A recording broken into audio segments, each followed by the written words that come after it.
vamos ver aqui que Deus pede para nós hoje, né? Boa noite, pessoal. Boa noite a todos. Estamos aqui mais uma terça-feira, às 20 horas, para estudarmos o livro Nos Domínios da Mediunidade. Hoje nós vamos para o capítulo 24, Luta Expiatória. É um capítulo bastante interessante, bastante elucidativo para todos nós. E eu acho que a gente vai trabalhar umas coisas bem bacaninhas aí nesse capítulo. Né, Rodrigo? Né, João? Com certeza. Certamente. Boa noite, gente. Tudo bem? Boa noite, pessoal. Hoje o Rodrigo está de volta aí, né? Nosso trio. Semana passada estava só a duplinha João e Val. Hoje a gente está com o Rodrigo de volta. E ele, então, vai fazer a oração inicial para poder matar a saudade aí, né, Rodrigo? Com certeza. É isso aí. Que bom estar de volta. Vamos, todos nós, então, acalmar os nossos corações, pedir a Jesus, através de nossos mentores e guias, a espiritualidade que nos cerca, que elas encontrem em nosso coração o desejo de atender a Deus, de atender os nossos irmãos, começando por nós mesmos, em cuidar de nós, cuidar da nossa saúde, do nosso coração, cuidar da nossa mente, cuidar do nosso físico, dos nossos trabalhos, que possamos encontrar inspiração em nossas leituras e na convivência diária com nossos irmãos. Possamos entender que tudo o que nos acontece é obra da permissão divina. Nada é por acaso. Tudo o que nos ocorre, ocorre para o nosso bem. Ainda que aparentemente não seja uma coisa, uma situação, uma circunstância tão positiva quanto desejaríamos. Possamos nós, ao exemplo de cada pessoa curada, tocada por Jesus nos santos evangelhos, abrir os olhos, abrir a boca, abrir a mente, abrir os ouvidos para ouvir e ver as verdades que Jesus nos manifesta. Que essa seja uma live bastante produtiva, ainda que cada um de nós tenha as suas limitações e as suas dificuldades do dia a dia. Que cada coisa possa acontecer no seu devido momento e na sua devida hora. Que assim seja. Assim é. Então, hoje, mais uma vez, o João escolheu a música que agora virou uma função do João. E ele escolheu uma música não muito conhecida, mas muito bonita, chamada Cicatrizes. E quem interpreta a música é uma cantora chamada Roberta Sá. Eu vou declamar a música para vocês. É um sambinha muito gostoso mesmo. Vale a pena, quem não conhece, eu não conhecia. É um sambinha muito gostoso, muito bom de ouvir. Então vamos lá. Cicatriz. Amor que nunca cicatriza, ao menos ameniza a dor, que a vida não amenizou, que a vida a dor domina. Arrasa e arruína, depois passa por cima a dor, em busca de outro amor.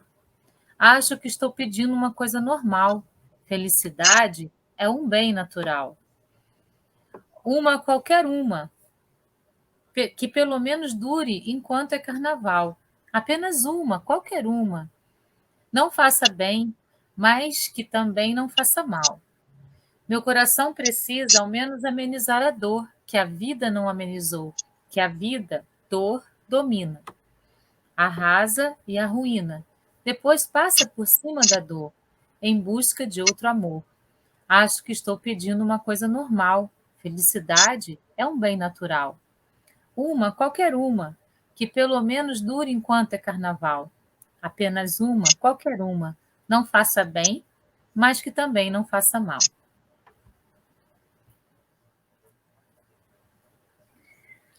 A música ela é bastante expressiva para esse capítulo, porque ela fala de uma dor que não termina. E o capítulo vai falar exatamente sobre isso, né? Sobre uma dor tão intensa que persegue a pessoa vida após vida, né? E causa, inclusive, no próprio perispírito da pessoa, uma deformação. Isso é uma coisa bastante complexa, né? E no capítulo fica muito claro que assim a própria pessoa escolhe aquela expiação, né? Porque tudo é escolha nossa. A partir do momento que a culpa se torne tão intensa, tão grande em nós, às vezes nós escolhemos caminhos tortuosos, e tão tortuosos, de repente, no momento de desencarne, em que a gente fica muito tempo no umbral, por exemplo, vagando, aquilo vai corroendo o próprio perispírito da pessoa. E na hora de uma reencarnação, se a pessoa não consegue se perdoar, se a pessoa não consegue aceitar tudo o que aconteceu, o perispírito volta danificado. E aí vem com uma doença que os médicos diagnosticam como uma doença que a pessoa tem de nascença, mas é uma doença espiritual que se transportou para o corpo físico por conta dessa culpa enorme que a gente tem e não consegue se libertar dela de modo algum. É muito importante a gente compreender esses processos para que, se a gente tem uma culpa desse tamanho, a gente já vá começando a se perdoar, porque essa culpa vai se transformar naquilo que se chama de karma, né? O que é o karma? Karma, do sânscrito, é ação. É uma ação que a gente tem com relação a nós mesmos. Então, nos culpamos por alguma coisa. Vamos nos julgar, nos colocar no banco dos réus para chegarmos à nossa culpa. E para a gente poder se sentir aliviado dessa culpa, a gente se impõe um castigo. É assim que funciona. O castigo não é dado pela espiritualidade superior. O castigo somos nós mesmos que nos imputamos. Então, quando a gente faz a nossa programação reencarnatória, a gente já coloca aquele castigo lá. Aí vem a espiritualidade e fala assim: é muito. Vamos diminuir um pouquinho. Depois de encarnado, a coisa fica mais difícil. Aí a espiritualidade nos ajuda a muitas vezes tirar coisas que a gente quer colocar, porque a gente acha que a gente consegue resolver tudo numa encarnação só. E aí a gente tira algumas coisas, a gente não concorda em tirar outras, e quando chega aqui o peso fica muito grande, por conta das nossas culpas acumuladas, que fazem com que a gente mesmo nos impute castigos, que são aquilo que nós chamamos de karmas. Certo? Então, o karma não é imposto, não é uma coisa assim, quando a gente fala assim, esse é teu karma, parece que é alguma coisa que já vem assim, predestinada para você e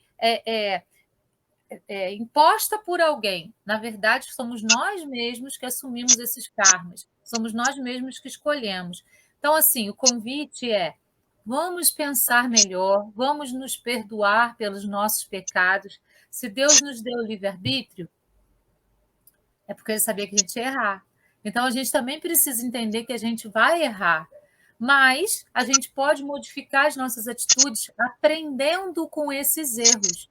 E, ao invés de nos culparmos, trabalharmos isso em nós para se modificar. E assim a gente não vai gerar culpa dentro da gente e a gente não vai ter karmas na próxima encarnação ou nessa própria vida, porque a gente também pode assumir karmas encarnado, mas a gente pode aliviar isso daí durante uma encarnação também. Então, tudo é trabalho, tudo é exercício diário para que a gente possa se transformar. Então, isso é só uma introdução, né, para o que o capítulo vai falar, e agora eu deixo meus amigos aí falarem um pouquinho sobre o capítulo, para depois eu fazer mais alguns comentáriozinhos. Eu quero namorar mais um pouquinho essa letra. Roberta Sá, para quem não conhece, eu tomei conhecimento dessa cantora há uns 5 ou 6 anos, talvez mais um pouco, e eu confesso que eu adoro o trabalho dela. Ela é uma sambista maravilhosa, as letras são fantásticas. Parece que ela tem o dom de colocar o dedo na ferida da gente, de machucar um pouco, de nos acordar para a vida.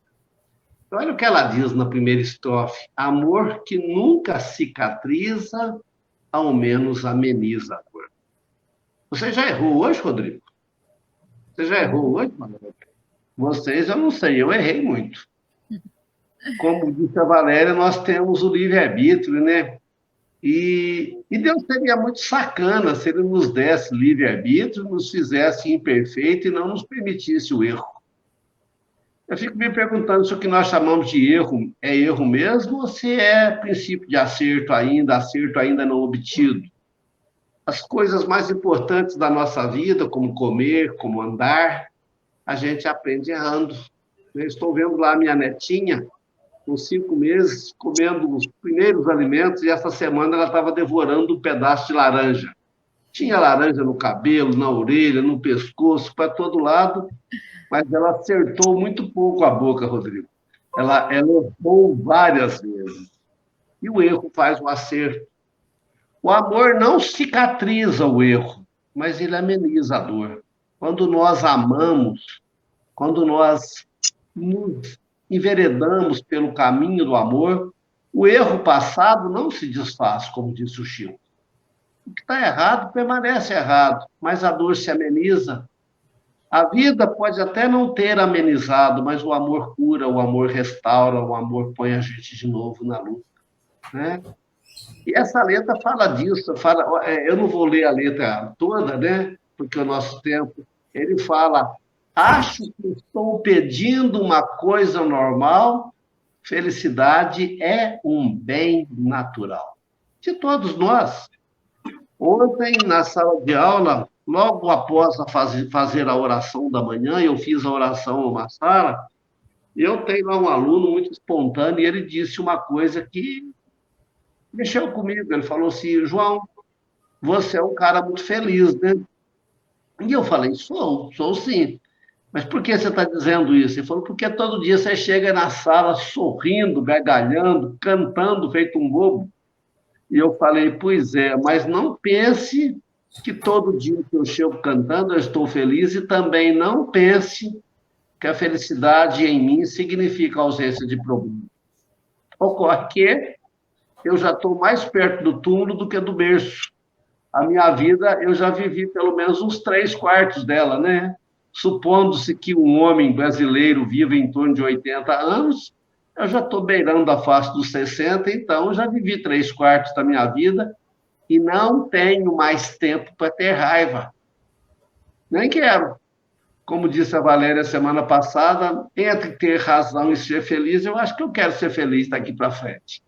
E ela, olha que coisa linda, ela fala isso na letra: acho que estou pedindo uma coisa normal, felicidade é um bem natural. Qualquer uma, que dure pelo menos enquanto é carnaval. Carlos Drummond de Andrade tem um poema lindo que ele fala que a vida é carnaval. Carnaval aqui é a vida. Carnaval é a nossa avenida, entre aspas, onde a gente samba o pagode da existência, onde a gente erra, acerta, se fantasia de feliz, mesmo cheio de dívidas, meio cheio de preocupações, e vamos sambando, e vamos tocando a vida. Amei a letra, e o capítulo fala disso hoje, de viver no presente, com o coração no passado, tentando resolver as coisas lá de trás e tentando achar o compasso nesta vida. Vou deixar um pouquinho o Rodrigo falar, depois eu venho fazendo um pequeno resumo do capítulo. Lembrando, antes do Rodrigo falar, que o mundo que a gente habita, a Terra, é um mundo de provas e expiações, né? Então, assim, a gente vai passar pelas provas, mas a gente pode passar por menos expiações dependendo do nosso nível de culpa. É por isso que a gente precisa desencarnar mais leve. A gente precisa desencarnar com o nosso perispírito mais leve. Uma coisa interessante, que eu não sei se eu já falei aqui, a gente reencarna em determinado planeta de acordo com o nosso peso perispiritual. O que é isso? O peso são as culpas, a raiva, o rancor, o orgulho, todos esses sentimentos opostos ao amor, eles são pesados.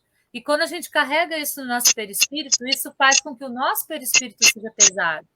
E enquanto o nosso perispírito estiver pesado, nós vamos reencarnar em planetas como a Terra, de provas e expiações, porque a gente ainda vai precisar disso para burilar o nosso espírito, para lapidar o nosso espírito. A partir do momento que a gente compreender que o erro, ou aquilo que o João falou, o princípio do acerto, né? Porque quando a gente erra, a gente está tentando acertar de alguma forma.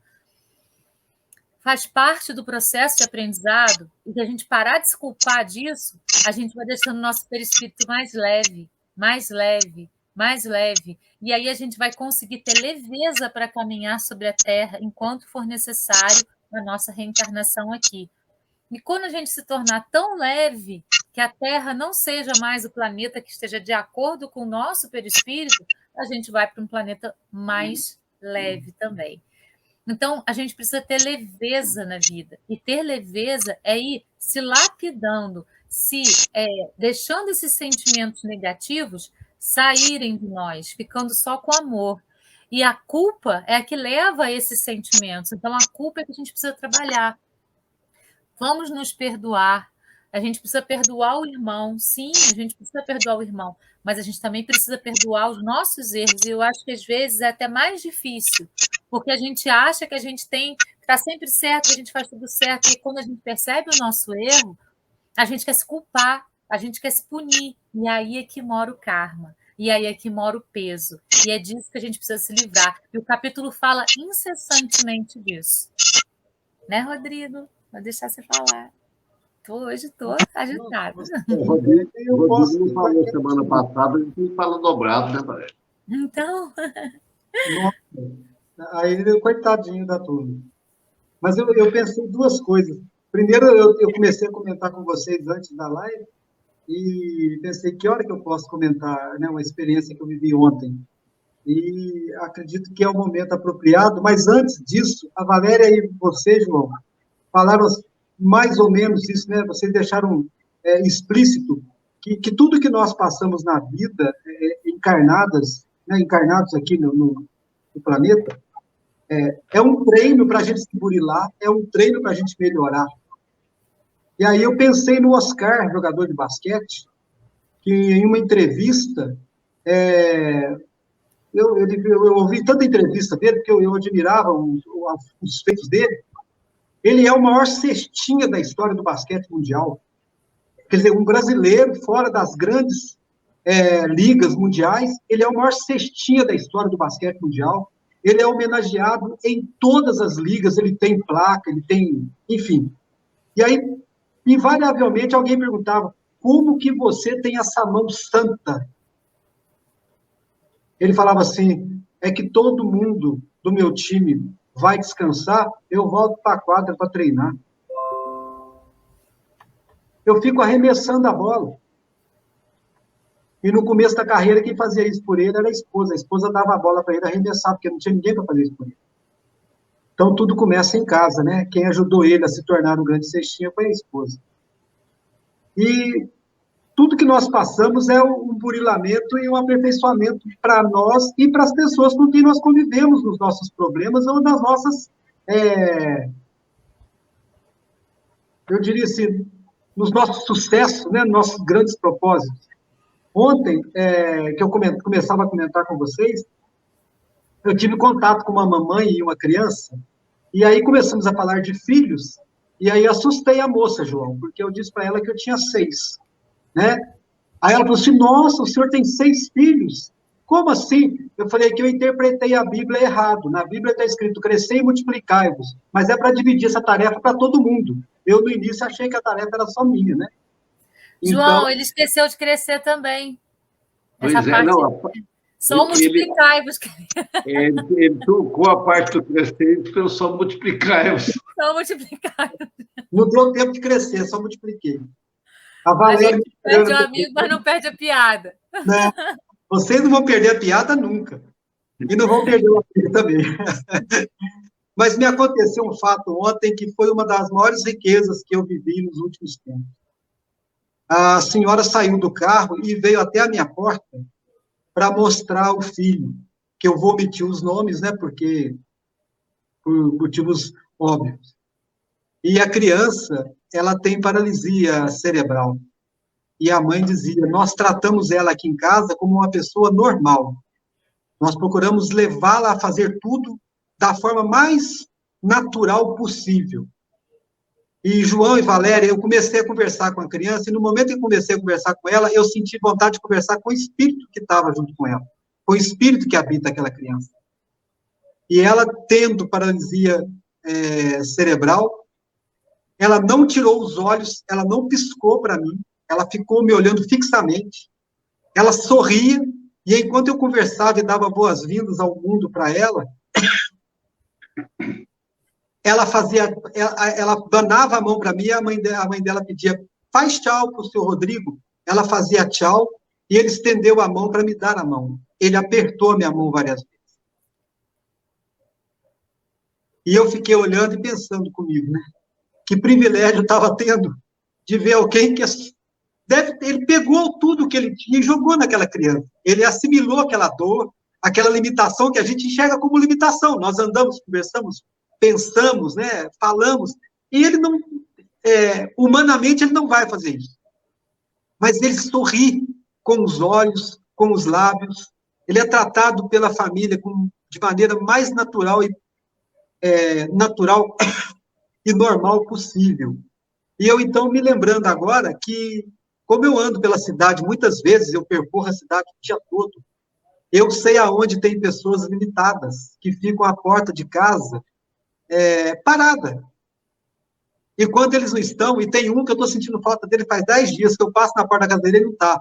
Eu já estou encucado de parar lá e perguntar para a família: cadê a criança que ficava aqui?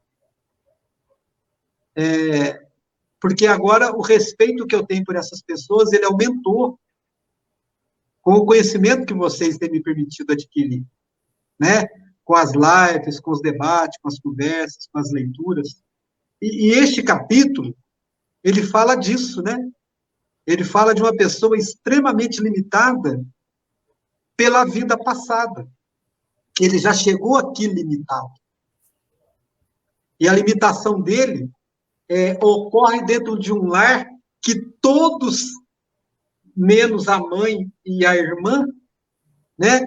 Todos têm muitas dificuldades de vício, dificuldades mentais, dificuldades espirituais ao extremo, né? A ponto deles estarem desdobrados e não perceberem nem Hilário, nem André, nem Alves, em 2 ou 3 momentos.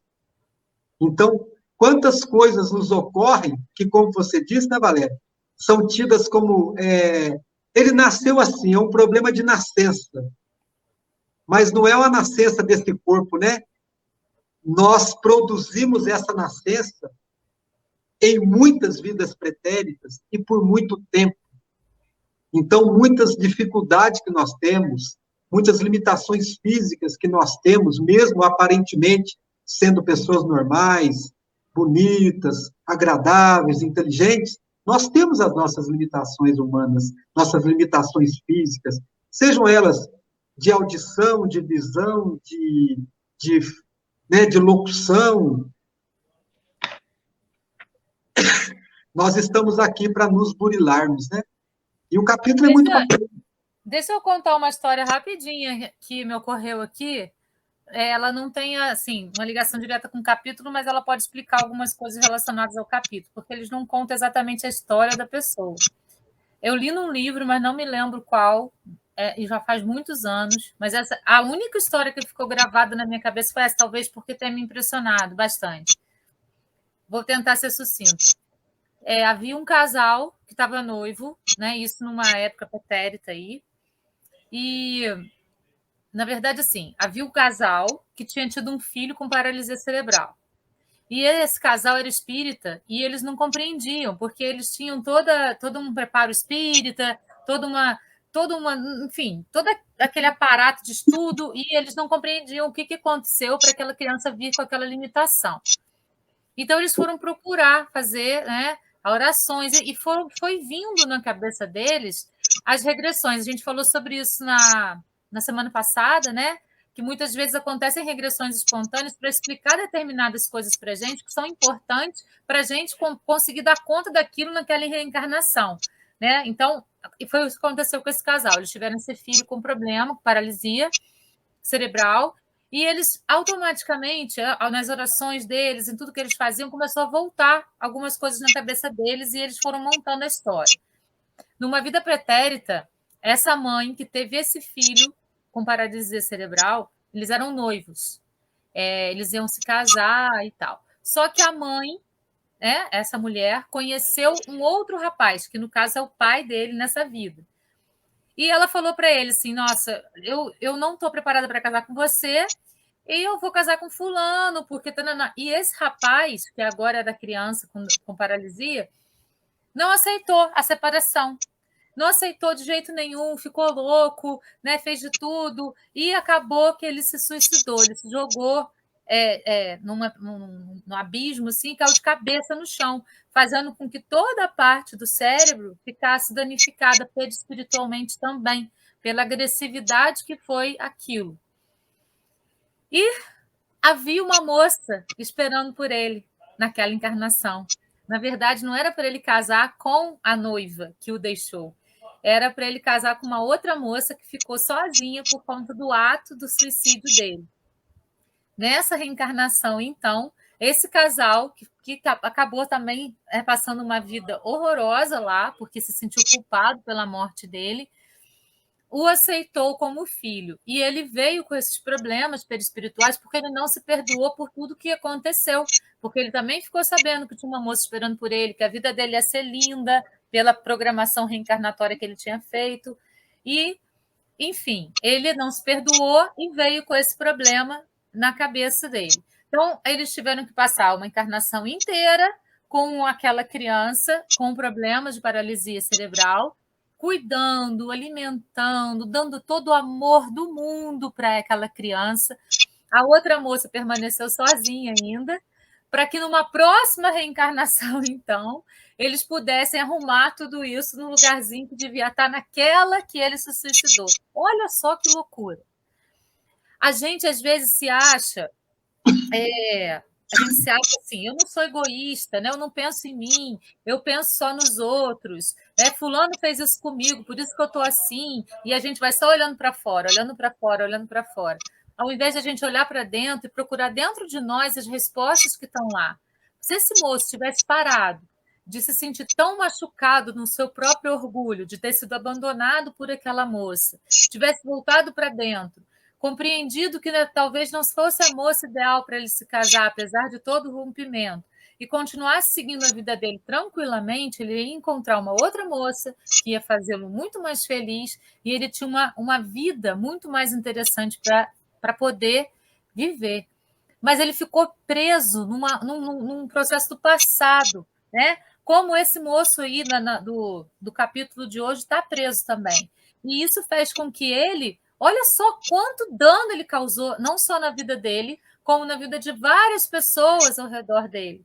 Os nossos atos, muitas vezes, não prejudicam só a gente. A gente fala assim, isso aqui eu vou fazer vai prejudicar somente a mim. Não é assim que acontece. Existem pessoas ao nosso redor que são atingidas pelos nossos atos diretamente. E a gente precisa cuidar disso. A gente precisa cuidar. Então, a preocupação não adianta de nada, mas a ocupação com quem está ao nosso redor e conosco mesmo é muito importante. Muito importante. Vou ficar quietinha para vocês contarem o capítulo. Hoje eu estou terrível, né? Que bom, né? Que bom que ela está inspirada.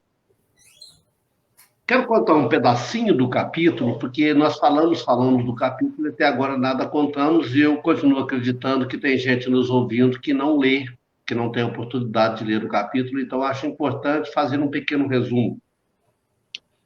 André, Aulus e Hilário continuam naquele templo da semana passada, continuam naquela sessão espírita.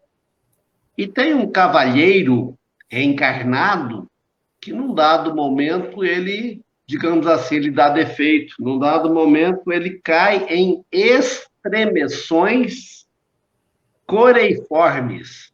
Quando eu estava lendo isso, que diabo será isso, meu Deus? Estremeções. Aí eu fui procurar significado de coreiformes, achei com forma de Coreia. Falei, pronto. Lascou, né? Eu também achei isso. eu atribuí Coreia ao país. Eu falei, que jeito será que é a forma de Coreia? Forma de coreano? Mas aí depois eu fui pesquisar melhor, Rodrigo. Coreia dança. Então ele teve estremeções que fez com que ele balançasse o corpo como se estivesse dançando desordenadamente. Aí eu fiquei imaginando a cena. O rapaz entrou em transe e começou a perder o controle de si mesmo.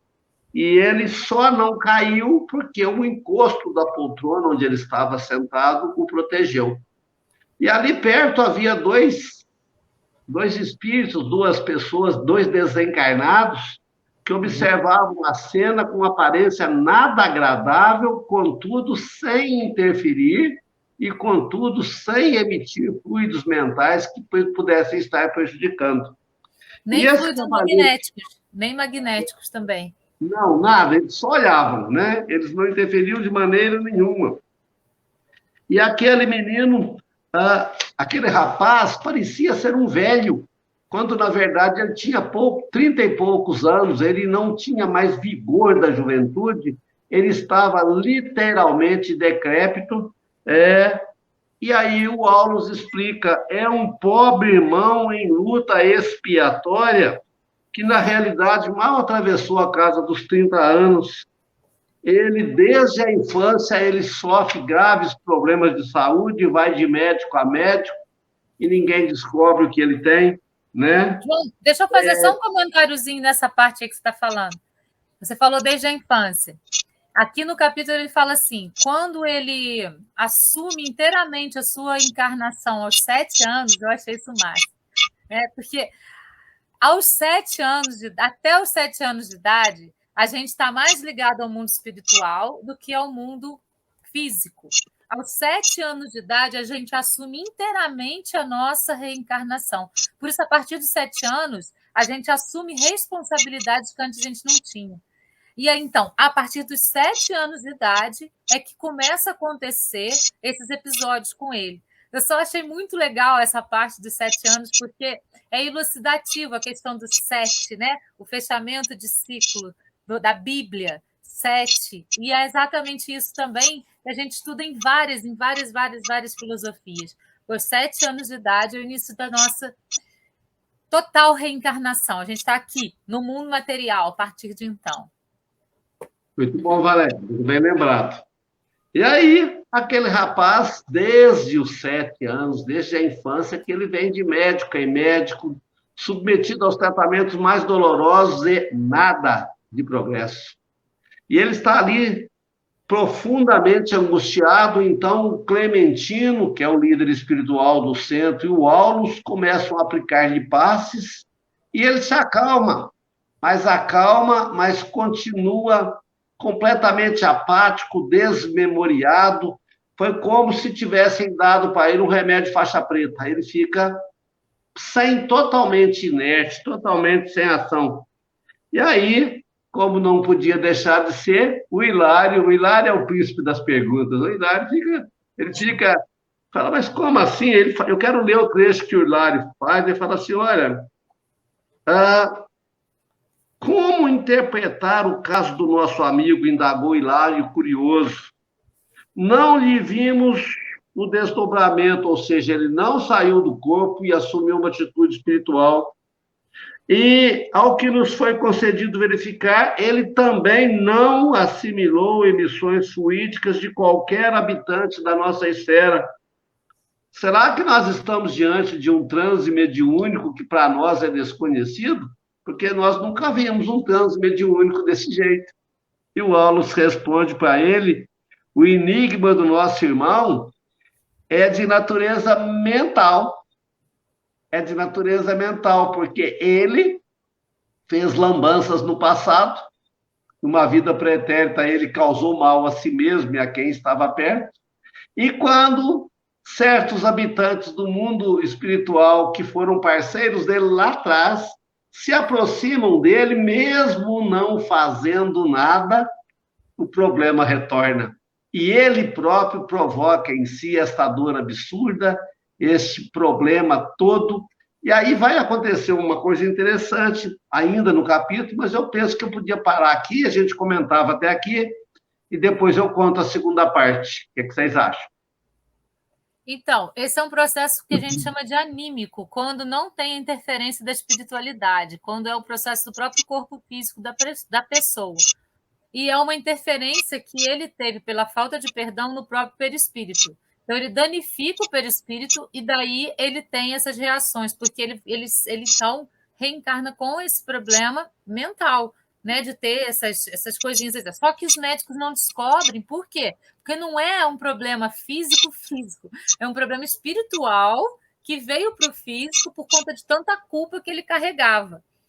E ele vagou pelo umbral durante muito tempo. Essa coisa de vagar pelo umbral durante muito tempo faz com que ele tenha também ali adquirido mais e mais e mais culpa, porque no umbral o que acontece é que aquilo que nos mais dói na gente, aquilo que a gente mais sente, aquilo é dobrado, redobrado, quadruplicado, né? E daí vai. Então, esse processo foi acontecendo com ele e danificou, então, o perispírito. Então, não tinha influência de espíritos externos. A própria influência do espírito dele sobre o próprio corpo é que produzia aquilo. E quando ele via esses irmãos, assim, intuía que esses irmãos estavam perto, isso aumentava ainda mais no corpo físico dele. No corpo perispiritual, vindo para o corpo físico. E aí, né, gente, a gente fica pensando quão mal nós nos fazemos. Eu estava vendo hoje um pouco de TV após o almoço e eu vi um pensamento dos índios Dakota, nos Estados Unidos, que eu achei maravilhoso e que é compatível com esse capítulo. Eu não vou me lembrar das palavras exatas, Rodrigo, você que gosta desses ditados, mas os índios lá americanos diziam assim: você pode pensar o que quiser, mas não se esqueça de que você vai ter que conviver com o seu pensamento. Então, eu fico pensando no quão mal nós fazemos para nós mesmos quando a gente fala assim: eu sou merda, eu não consigo nada, tudo na minha vida dá errado, parece que eu nasci para ser pobre, parece que eu sou, né, perseguido, tudo que eu ponho a mão dá errado. Temos falado isso incessantemente neste capítulo. Nós construímos o nosso céu e o nosso inferno interior. Nós decidimos com o nosso pensamento o que é que nós vamos fazer. Vou deixar o Rodrigo falar um pouquinho, porque eu estou falando demais. Não. Tem um momento do livro que o André descreve assim, relatando falas do Aulus, né? A dor do corpo é um desequilíbrio da alma que se retrata no corpo. E isso neste capítulo, especificamente, tratando do Américo, né, que é o personagem desse sofrimento aí tão violento. Eu gostei muito de uma anotação que o André fez e que mostra a delicadeza do espírito do Aulus. É um momento que ele diz assim: Aulus se comove com o caso de Américo, tamanha a delicadeza da situação ou da condição expiatória que ele tem. Então, nós sempre temos espíritos à nossa volta que se apiedam da nossa circunstância de sofrimento, porque nossa escolha talvez tenha sido, como você falou, né, Valéria? A gente quer resolver tantos problemas de vidas pretéritas numa só, que a gente se coloca uma carga tão pesada, né, que a gente não consegue. E aí, eu imagino que para nos aliviar, eu não sei como fazer caber isso, mas é uma coisa que me toca sempre muito. Quando eu aprendo com o erro, com o meu erro, eu estou sendo inteligente.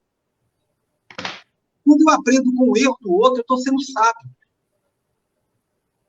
Que é o que a psicologia chama de contramodelo, ou contra-exemplo. Meu pai, a pessoa tal fez isso, e aconteceu isso comigo hoje. Eu conheci uma moça, ela tinha acabado de sair do médico, e ela entrou no carro, ela falou comigo assim: nossa, o médico acabou de me chamar a atenção, eu estou obesa, Eu preciso emagrecer, e eu e meu marido comemos ontem quase 1,5 kg de torresmo. Mas eu gosto tanto que eu não consigo ver problemas. Aí eu não sabia o que falar, porque como é que você fala para uma pessoa que gosta de uma coisa que ela não pode gostar? Você não pode interferir na vida do outro, é problema dele. Principalmente porque você também gosta, né? Eu gosto, mas isso é que é o legal. Mas aí que aí que vai entrar o que eu conversei com a moça. Eu virei para ela e falei assim: o meu pai disse que a melhor coisa do mundo é fumar. Ele falou que fumar é bom demais. A moça fez uma cara, ela fez assim: ai, que nojo, que coisa horrorosa, eu odeio fumar. Falei, pois é, eu odeio torresmo. Ela falou, jura? Falei, não, estou mentindo, estou brincando com você. Se eu estivesse na sua casa, você me conhece, João. Eu ia comer um pedacinho de torresmo e ia me dar por satisfeito. Por quê? Porque eu tenho na minha família muitos exemplos de pessoas que beberam muito, comeram muito e hoje vivem uma vida de dificuldades e limitações. São pessoas de um amor ao outro espetacular, pessoas que se dão inteiramente ao outro, mas que não cuidaram de si. Então, nesse momento, eu tento ser sábio. Na hora de comer, na hora de me divertir, eu tento ser sábio. E olhar para, eu não quero passar por isso aí, não. Posso até passar, porque geneticamente eu posso ter alguma coisa física, né, que veio na minha gestação, tá? Mas nós gostamos das mesmas pessoas que têm os mesmos vícios, como nós também gostamos das mesmas pessoas que têm as mesmas afinidades. Então, isso é um umbral. E nós não podemos permitir que essa vida, enquanto nós estamos aqui conscientes, seja parte do nosso umbral. Nós temos que olhar para os erros que nós não queremos cometer e olhar para quem já cometeu, o que sofreu. Olhar para quem faz coisas boas e ver qual o resultado daquelas coisas boas. Para que a gente possa imitar, para que a gente possa se inspirar. E é isso que eu tenho falado muitas vezes, que nós sejamos inspiração para os outros. Mas porque nós nos inspiramos em alguém que fez mais, que acertou mais, que teve caminhos tortos em que ele tentou endireitar. E isso o capítulo fala. E quando você for contar o resto do capítulo, porque você é muito bom nisso, tem a questão do pai do Américo. Essa coisa do exemplo negativo é uma coisa que eu sempre ressaltei muito com os meus filhos, né? Se você olha para uma pessoa, você fala assim, nossa, isso daí é feio, eu não gostaria de fazer, usa como exemplo para você, né? De que aquilo não é bacana e que você não deve fazer. E engraçado, porque eu sempre falei isso muito com eles, e eu acho que eles assimilaram isso.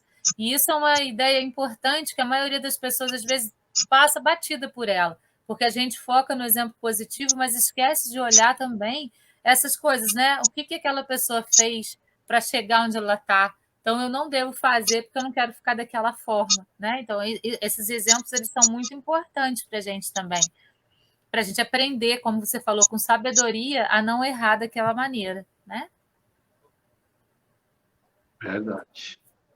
Estou vendo aqui que o tempo está passando rápido, ainda tem muito capítulo pela frente, então eu vou ser bastante rápido. Mas o fato interessante é que, vendo o sofrimento do Américo, o André pergunta para o Aulus, essa situação do Américo de trazer a dor para si mesmo poderia ser vista como uma forma de mediunidade? E ele responde, ainda não. Ainda não, mas ele está no caminho. Aí, Rodrigo, olha que comparação linda. Ele fala, a dor em nossa vida íntima é semelhante ao arado na terra virgem. Ela rasga, mas ela abre caminho para uma colheita fecunda.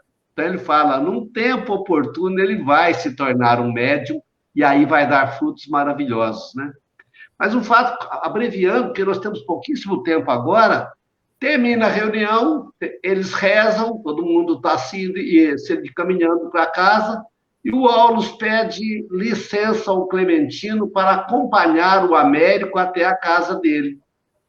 E o Clementino acha a ideia ótima, então vai Aulus, Hilário e André acompanhando aquele homem pelas ruas da cidade. Obviamente que eles, espíritos, não estão sendo vistos, né? e por cerca de meia hora eles caminham até que ele chega numa casa pobrezinha e é recolhido por uma mãe extremamente amorosa, que está preocupada com ele e fala para ele: o teu irmão chegou e, para variar, exagerou na bebida, bebeu muito, né? Então, ela fala: vou colocar você para dormir, e o leva para um telheiro, eu imagino que seja uma casinha à parte, no fundo do quintal, e ele vai dormir. E logo que ele dorme, instantaneamente, ele desdobra, o espírito dele sai do corpo, passa perto deles sem vê-los, e vai para um outro aposento, onde existe um homem bem velhinho, e ele chega perto daquele homem bem velhinho, bem doente, e reclama da vida. O homem está encarnado, está preso numa cama. E ele chega e reclama da vida. E o velho encarnado não percebe o espírito do filho que está em desdobramento perto dele, mas percebe as vibrações e faz uma oração linda. Ele fala: ó Senhor, sinto-me cercado por espíritos inquietos. Quem estará junto de mim? Dai-me forças para compreender-te a vontade e acatar-te os desígnios. Não me abandones. Tristes são a velhice, a doença e a pobreza quando nos avizinha a morte. Aquele homem velhinho era o pai do Américo.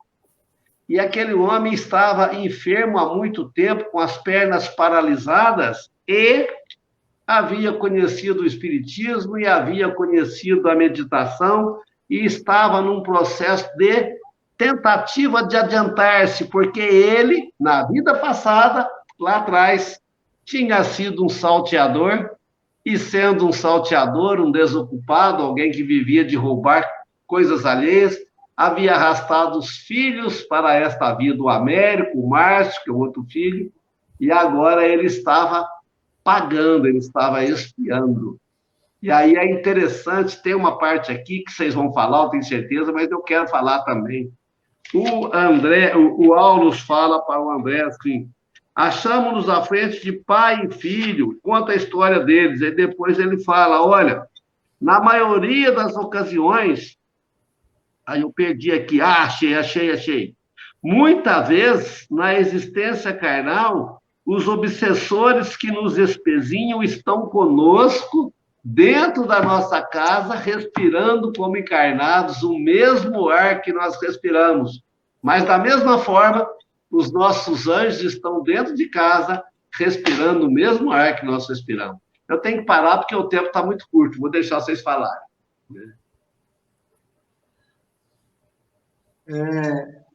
Já tem sido dito há muito, né? Nós encarnamos nos lugares, na hora, no tempo e com as pessoas que nós precisamos, né? Então, nossas famílias são o grande templo e a grande escola para a gente aprender a resolver os próprios problemas, né? Então, não tem como. Todos nós passamos por problemas familiares, todos nós temos as nossas limitações de convivência, e os que não temos, né, sofrem por aqueles que têm. Se você não tem desavença com ninguém da tua família, mas na sua família tem alguém que ainda está com alguma coisa para ser resolvida, você que não tem nada, aparentemente hoje não tem nenhum problema para ser resolvido, o problema da sua família passa a ser seu problema, ainda que você não seja totalmente o responsável por solucioná-los, porque cada um dos envolvidos é que vai ter que tomar a decisão, né, do perdão, da reconciliação, de alguma forma, porque senão depois vai ficar duplicado para pagar na próxima, né? Então fica um negócio complicado. E, de repente, essa duplicata pode resvalar na gente, porque nós também somos responsáveis pelo ambiente que nós estamos, né? Convém a nós tomarmos as decisões necessárias. Você vê que o pai do Américo, como é que é o nome dele? Júlio. O Júlio, como salteador em uma vida pretérita, como ladrão, ele deve ter tido uma vida razoavelmente abundante, porque ele salteava, ele matava, ele roubava. Então, aquilo dava a ele uma condição de vida que ele devia de ter o comer, ainda tinha os protetores, aquela coisa toda. E aí ele vem para essa para passar todas as dificuldades econômicas, financeiras e de saúde.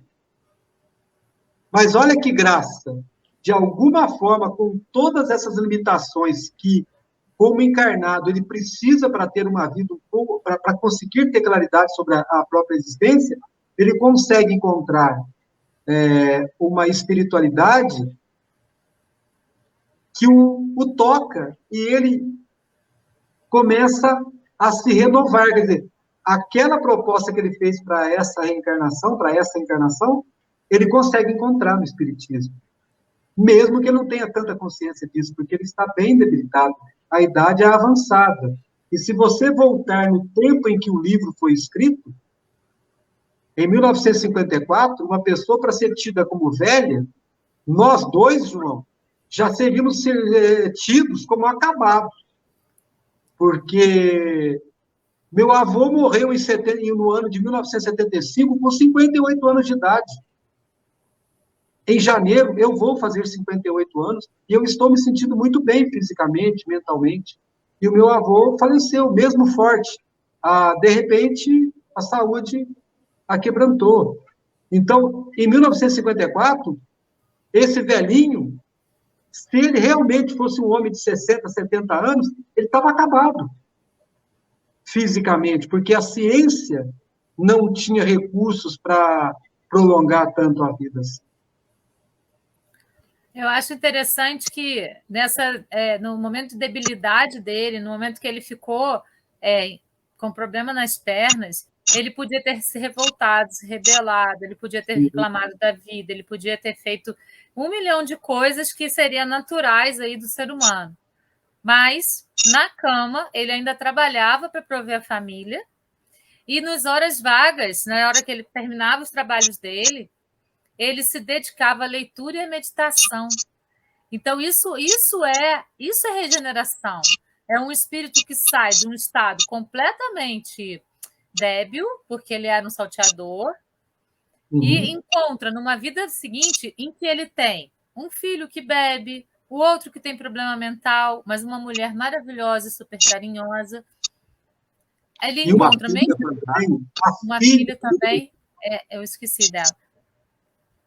Ele encontra ali, ao invés de motivo para ficar reclamando, para ficar resmungando, para ficar sendo rabugento, para ficar dando trabalho para a esposa, ele encontra ali uma motivação para ele se melhorar, para ele se lapidar, para ele se burilar, para ele conseguir, então, dar um passinho, 2 passinhos em direção à sua evolução.